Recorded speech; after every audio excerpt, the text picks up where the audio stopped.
Hi everyone, my name is Amber, and I'm a mental health counselor at Mission College.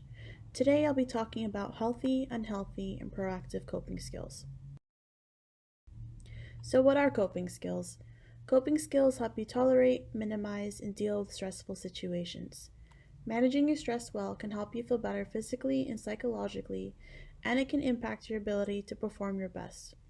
But not all coping skills are created equal. Sometimes it's tempting to engage in things that'll give quick relief but might create bigger problems for you down the road. So, it's important to establish healthy coping skills that help you reduce your emotional distress or rid yourself of the stressful situations you face. In the next few minutes, we'll be talking about the two main types of coping skills: emotion based and problem based. Understanding the differences can help you determine the best coping strategy for you. The first is emotion based coping. It's helpful when you need to take care of your feelings, when you either don't want to change your situation or when circumstances are out of your control. The second is problem based coping. It's helpful when you need to change your situation, perhaps by removing a stressful thing from your life. So, there isn't always one best way to proceed. Instead, it's up to you to decide which type of coping skill is likely to work best for you in your particular circumstance. For the next few minutes, we'll be talking about emotion-focused skills. So whether you're feeling lonely, nervous, sad, or angry, emotion-focused coping skills can help you deal with your feelings in a healthy way. Healthy strategies may soothe you, temporarily distract you, or help you tolerate your distress. Sometimes it's helpful to face your emotions head on. Other times, coping skills may help you change your mood. For example, if you had a bad day at work, playing with your kids or a pet, or watching a funny movie might cheer you up. Or, if you're angry about something someone said, a healthy coping strategy might help you calm down before you say something you might regret. So here are some examples of healthy emotion-focused coping skills. First one, care for yourself.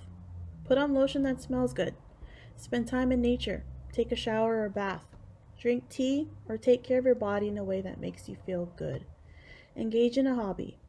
Do something you enjoy, such as coloring, drawing, or listening to music. Exercise. Do yoga. Go for a walk. Take a hike or engage in a recreational sport. Focus on a task.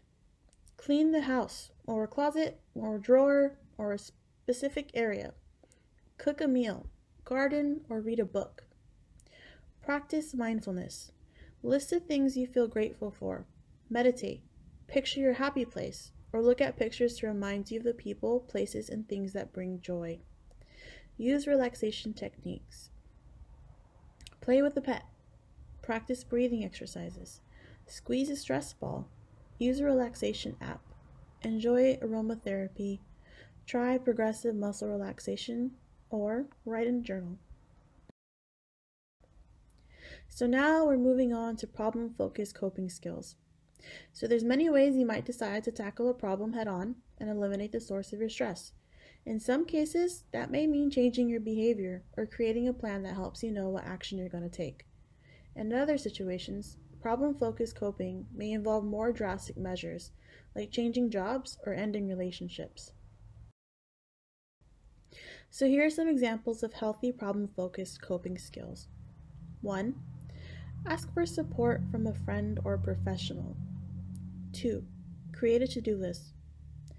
3. Establish healthy boundaries. And 4. Work on managing your time better. Regardless of which skill you choose, healthy coping skills should help calm stress without avoiding the issue. The right coping skill often depends on the situation and your specific needs in the moment. Now, we'll be talking about unhealthy coping skills to avoid. Just because a strategy helps you endure emotional pain, it doesn't mean it's healthy. Some coping skills could create bigger problems in your life. So here are some examples of unhealthy coping skills. 1. Drinking alcohol or using drugs. Substances may temporarily numb your pain, but they won't resolve your issues. Substances are likely to introduce new problems into your life. Alcohol, for example, is a depressant that can make you feel worse. Using substances to cope also puts you at risk for developing a substance use disorder, and it may create health, legal, financial problems, and social problems. 2. Overeating. Food is a common coping strategy, but trying to stuff your feelings with food can lead to an unhealthy relationship with food and health issues. Sometimes people go to the other extreme and restrict their eating because it makes them feel more in control, and that can be just as unhealthy. 3. Sleeping too much. Whether you take a nap when you're stressed out or you sleep late to avoid facing the day, sleeping offers a temporary escape from your problems. However, when you wake up, the problem will still be there. 4. Venting to others. Talking about your problems so that you can gain support, develop a solution, or see a problem in a different way can be healthy. But studies show repeatedly venting to people about how bad your situation is or how terrible you feel is more likely to keep you stuck in a place of pain. 5. Overspending. While many people say they enjoy retail therapy as a way to feel better, shopping can become unhealthy. Owning too many possessions can add stress to your life. Also, spending more than you can afford will only backfire in the end and cause more stress. And 6. Avoiding.